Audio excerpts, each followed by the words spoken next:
Assalamualaikum sahabat Nijos Channel. Salam sejahtera untuk kita semua. Semoga sahabat Nijos Channel semua sehat-sehat saja. Amin. Selamat datang kembali di Nijos Channel. Kali ini Nijos Channel ingin berbagi informasi tentang Indonesia Darurat Korupsi yang dikutip dari buku yang ditulis oleh Dr. Abdullah H. Hamahua SH, MM. Dengan judul Orde Reformasi yang tergadai khususnya Bab 7 Indonesia Darurat Korupsi. Penulis buku tersebut yaitu Dr. Abdullah H. Hamahua SHMM pernah menjabat sebagai penasehat KPK dari tahun 2005 sampai dengan tahun 2013. Pada buku tersebut ada sambutan dari Bapak Anies Rashid Baswedan yang pada kalimat pertamanya menuliskan, Abdullah H. Hamahua dan integritas adalah satu nama, takkan bisa dipisahkan. Sedangkan pada sinopsis kalimat pertamanya adalah bahwa Indonesia tidak baik-baik saja. Oleh karena itu, marilah kita simak bersama apa yang disampaikan lewat buku tersebut. Semoga informasi ini dapat meningkatkan kewaspadaan kita terhadap perilaku atau tindak korupsi sehingga tidak ikut terjerumus ke jurang korupsi. Berikut adalah narasi lengkap dari naskah Bab 7 Indonesia Darurat Korupsi dari buku Orde Reformasi yang tergadai. Jangan lupa subscribe, like, share, dan komen. Selamat menyaksikan. Indonesia Darurat Korupsi. Korupsi dari aspek target yang dicapai ada 3 jenis korupsi, yaitu material corruption, political corruption, dan intellectual corruption. Di era Orde Lama ada krisis konstitusi. Sebab Soekarno melakukan korupsi politik.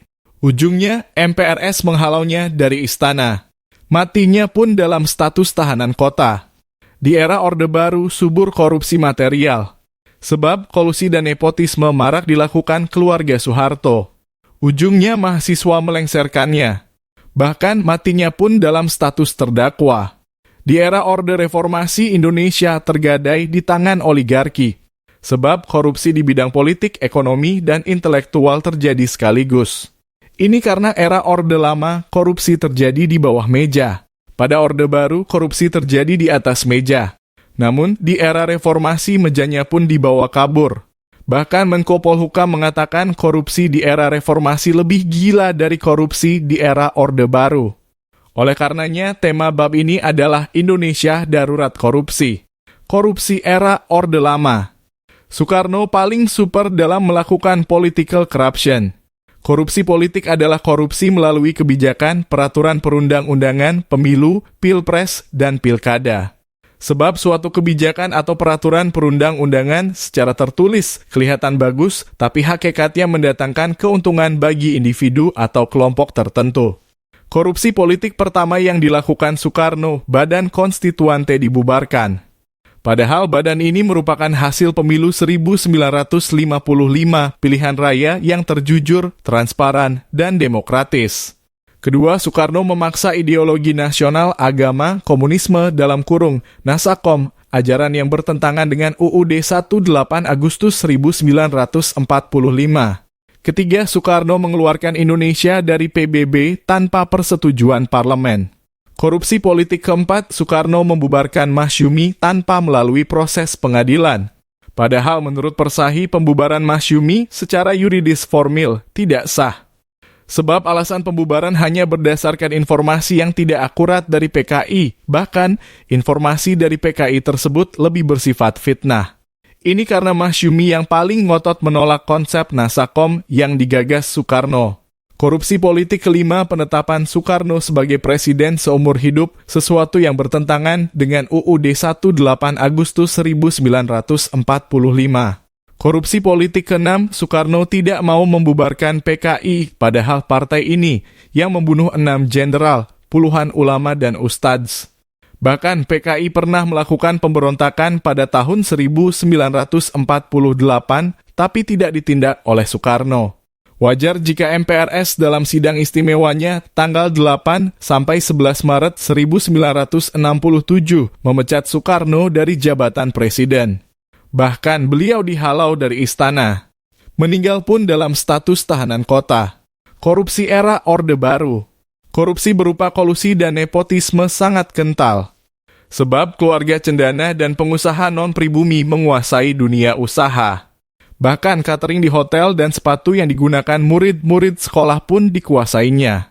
Korupsi materi terbesar yang dilakukan Soeharto adalah berkaitan dengan dana 7 yayasan yang didirikannya.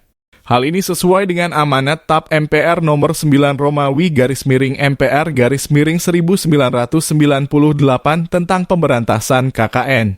Putusan MA keluarga Soeharto harus mengganti kerugian sebesar 4,4 triliun rupiah ke negara. Bahkan Soeharto diseret ke pengadilan. Namun, perdebatan hukum terjadi. Apakah Soeharto tetap diadili atau dihentikan karena mengalami gangguan kesehatan permanen? Jadi, meninggalnya pun dalam status terdakwa. Korupsi boleh dibilang tidak terjadi di sektor legislatif dan yudikatif. Sebab era Orde Baru dikenal sebagai executive heavy. Inilah korupsi politik terbesar yang dilakukan Soeharto. Namun Soeharto baru melibatkan anaknya dalam kabinet pada periode terakhir setelah 32 tahun berkuasa. Tutut putri sulungnya baru menjadi menteri dalam periode terakhir Orba. Itu pun beliau hanya menjabat selama 68 hari dalam kurung 14 Maret 1998 sampai 21 Mei 1998. Sebab Soeharto dilengserkan. Sebelumnya, Tutut pernah menjadi anggota MPR dari fraksi Golkar dalam kurung 1 Oktober 1992 sampai 14 Maret 1998. Korupsi material lainnya adalah yang dilakukan keluarga Soeharto. Tommy Soeharto misalnya terlibat dalam banyak kasus. Korupsi yang fenomenal, Tommy memaksa 200 petani di desa Pecatu, Badung, Bali menjual tanah mereka dengan harga yang tidak manusiawi. Mereka hanya dibayar 2,5 juta rupiah per 100 meter. Padahal harga pasaran adalah 20 juta rupiah sampai 30 juta rupiah per 100 meter. Akhirnya, para petani tersebut dihalau APH dengan menggunakan gas air mata pada tahun 1996. Kasus korupsi kedua yang fenomenal adalah keterlibatan Tommy dalam kasus Bulog dalam kurung 1994 yang merugikan keuangan negara 95,5 miliar rupiah. Di PN Jakarta Selatan, Tommy bebas. JPU mengajukan kasasi. Hakim MA Syafyuddin Kartasasmita menjatuhkan vonis bersalah. Tommy selain masuk penjara selama 18 bulan, juga harus membayar ganti rugi 30 miliar rupiah. Tak dinyana, Tommy balas dendam. Beliau sewa 2 penembak dengan upah 100 juta rupiah. Tanggal 16 Juni 2001, Hakim Syafyuddin ditembak dengan 4 tembakan dari jarak dekat. Hakim Syafyuddin meninggal di tempat. Tahun 2002, Tommy dijatuhi hukuman 15 tahun penjara. Korupsi politik yang super dilakukan Soeharto dalam beberapa bentuk antara lain. A. Membubarkan parpol dengan alasan penyederhanaan jumlah partai. Hal ini dilakukan dengan cara melebur partai dengan formula regrouping. Melalui formula ini, partai-partai yang ada dipaksa melebur dalam satu partai. Partai-partai Islam dilebur menjadi Partai Persatuan Pembangunan dalam kurung P3. Partai-partai lain digabung dalam PDI. Partai Soeharto sendiri diberi nama Golongan Karya dalam kurung Golkar. Partai ini didukung ABRI dan PNS. B. Menyelewengkan Pancasila melalui doktrin asas tunggal dan menyimpangkan dui fungsi ABRI. Bahkan anggota petisi 50 yang terdiri dari mantan-mantan Perdana Menteri, Menteri, anggota legislatif, Panglima Angkatan, dan aktivis kampus dialienasi. C. Membelenggu kebebasan mengemukakan pendapat masyarakat, khususnya kampus, dengan menerbitkan SK 08 yang membubarkan Dewan Mahasiswa. Beberapa koran dan majalah dibredel. Ratusan orang ditangkap dan dibunuh dalam peristiwa Malari pada tahun 1974 dan Tanjung Priok tahun 1978. Korupsi era reformasi. Orde Reformasi boleh dibilang sebagai periode balas dendam, dimulai dengan keturunan Soekarno menghabisi keluarga Soeharto. Polisi balas dendam ke TNI, RRT menggeser dominasi AS di Indonesia. Semuanya dimulai dengan mengganti UUD 18 Agustus 1945 menjadi UUD 2002. Inilah korupsi politik terbesar yang dilakukan Orde Reformasi. Era balas dendam melahirkan multikrisis. Indonesia berada dalam 5 keadaan darurat: korupsi, narkoba, keluarga, penegakan hukum, dan identitas. KKN paling gila terjadi pada era Jokowi. Sebab oligarki menguasai seluruh jalur pemerintahan, legislatif, dan yudikatif. Jika era Orba korupsi hanya terjadi di kalangan eksekutif dan pengusaha non-pribumi, masa Orde Reformasi, KKN terjadi di seluruh bidang kehidupan. KKN terjadi di eksekutif, legislatif, yudikatif, BUMN-BUMD, dan perusahaan swasta. Bahkan korupsi pun merambat ke dunia pendidikan. Korupsi era Orde Reformasi dimulai dengan pleno DPR 29 Januari 2001 menerima hasil kerja Pansus Investigasi Dugaan Penyimpangan Dana Yayasan Bina Sejahtera (Yanatra), Bulog, dan bantuan dari Sultan Brunei. Gus Dur diduga menyalahgunakan bantuan Sultan Brunei sebesar 2 juta dolar AS dan 35 miliar rupiah dana Yanatra Bulog. Kedua dana tersebut dimaksudkan untuk menyelesaikan masalah Aceh. Sejatinya, Kejaksaan Agung tidak menemukan alat bukti yang sah atas tuduhan KKN yang dilakukan Gus Dur. Namun tanggal 23 Juli 2001, MPR melengsarkan Gus Dur. Alasannya Gus Dur melanggar pasal 9 UUD 45 tentang sumpah jabatan dan menyimpang dari TAP MPR nomor 9 tahun 1999 tentang PN yang bebas dari KKN. Megawati sebagai presiden diduga terlibat kasus BLBI sebab beliau yang menerbitkan Lenpres nomor 8 tahun 2002 berkaitan dengan surat keterangan lunas (SKL). Olehnya, adik kandungnya Rahmawati menilai Megawati bertanggung jawab atas penerbitan SKL tersebut. Bahkan Kwik Kian Gie, mantan ketua Bappenas dalam sidang pengadilan Tipikor, menyatakan beliau tidak setuju diterbitkannya SKL tersebut. Sebab, menurutnya, dampaknya besar. Hal ini dibuktikan dengan negara mengalami kerugian hampir 5 triliun rupiah. Era Susilo Bambang Yudhoyono atau SBY sekalipun presiden mendukung penuh KPK, tapi pemerintah tidak terlepas dari jeratan korupsi. Ketua Umum dan Bendahara Umum Partai Demokrat ditangkap KPK.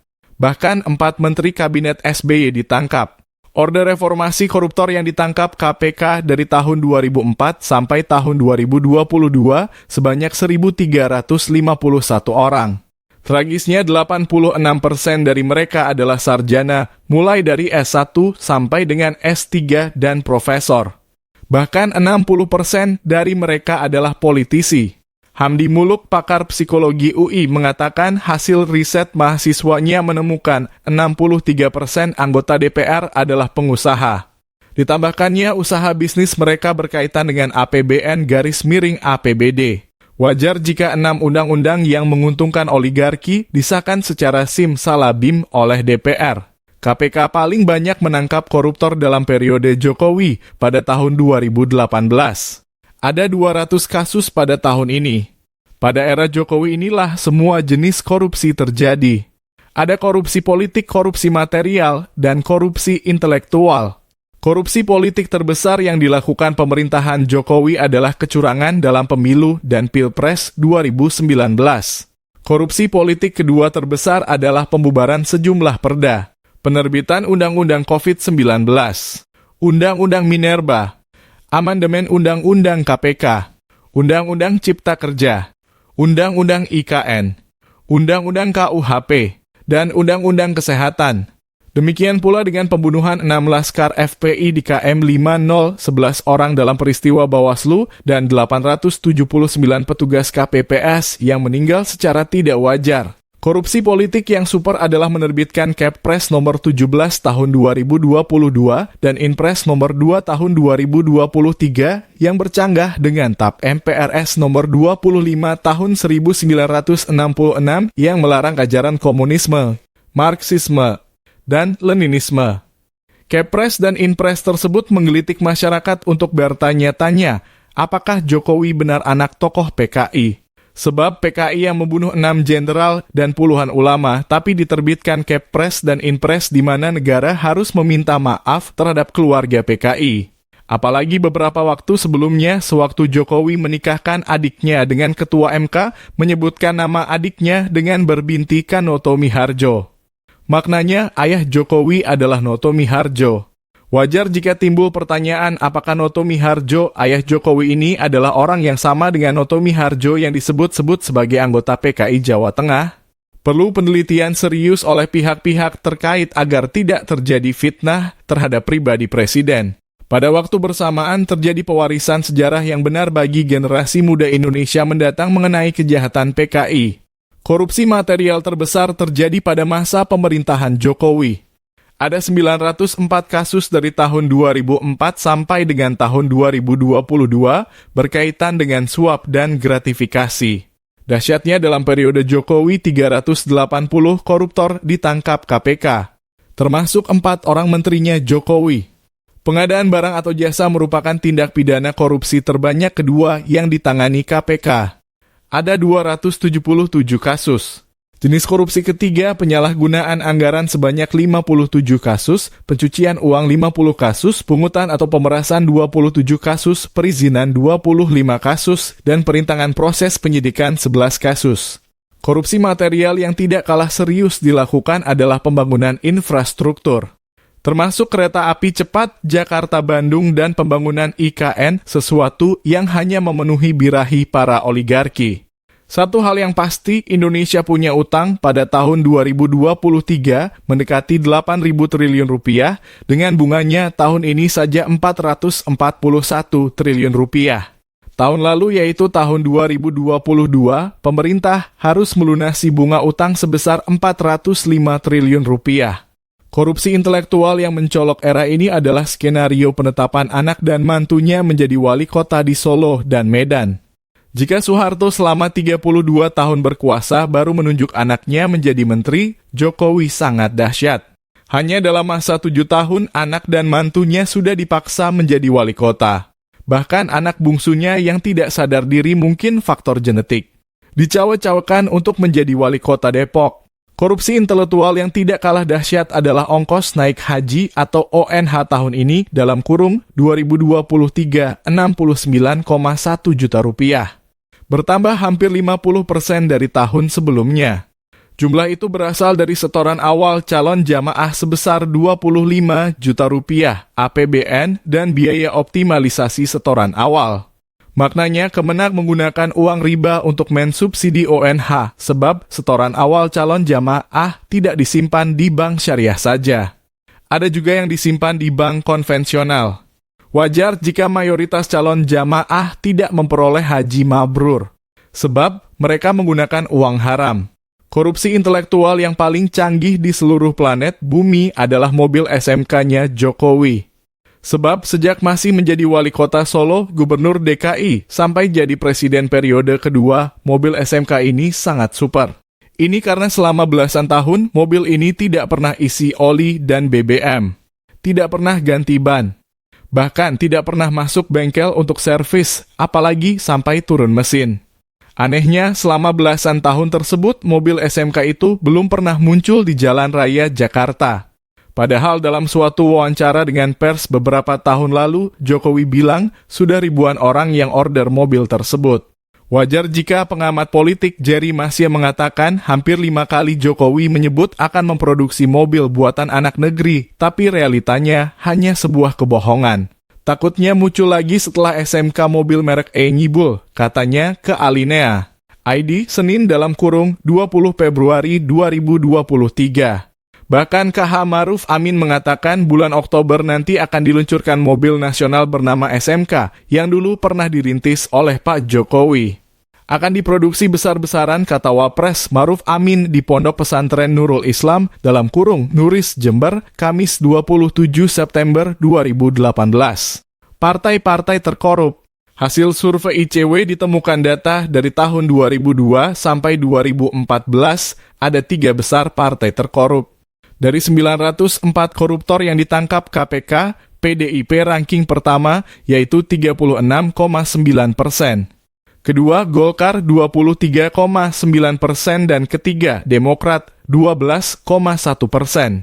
Partai-partai terkorup berikutnya berturut-turut PAN, PKB, P3, Gerindra, Hanura, PBB, PKS, dan PKPI. Berbeda dengan Orla dan Orba, era reformasi, korupsi di kalangan pemerintah daerah gila-gilaan. Kasus yang ditangani KPK dari tahun 2004 sampai tahun 2022 ada 548 kasus yang libatkan kepala daerah kabupaten atau kota. Kementerian dan lembaga negara merupakan area kedua terbesar korupsinya, yaitu sebanyak 422 kasus. Terakhir, kasus yang melibatkan pemerintah provinsi sebanyak 174 kasus. Kerugian keuangan negara. ICW menghimpun sejumlah data berkaitan dengan kerugian keuangan negara karena korupsi selama tahun 2022 saja. Kerugian negara terbesar adalah korupsi sektor perdagangan 20,9 triliun rupiah. Sektor kedua, transportasi 8,82 triliun rupiah. Sektor ketiga, SDA 7 triliun rupiah. Keempat, agraria dengan nilai kerugian 2,66 triliun rupiah. Kasus korupsi sektor desa ternyata paling banyak pada tahun 2022, yakni 155 kasus. Kerugian negara sebesar 381 miliar rupiah. Belum lagi 349 triliun rupiah yang tidak jelas prosesnya di Kemenkeu. Jadi, periode Jokowi yang paling banyak menimbulkan kerugian keuangan negara. IPK Indonesia terjun payung. Indikator suatu negara korupsi atau tidak diketahui melalui Indeks Persepsi Korupsi (IPK). Kepemimpinan KPK Jilid 1-3, IPK Indonesia merambat secara gradual mulai dari angka 19 sampai mencapai nilai 40. Angka 1 menunjukkan negara paling korup dan angka 100 negara paling bersih dari korupsi. Tahun 2022, KPK di bawah pimpinan Jokowi, IPK Indonesia terjun payung menjadi 34. Maknanya, Indonesia betul-betul dilanda darurat korupsi. Tidak ada pilihan lain, rakyat harus menyelamatkan Indonesia dari darurat korupsi dengan cara mengganti rezim ini pada Pileg, Pilpres, dan Pilkada 2024 nanti.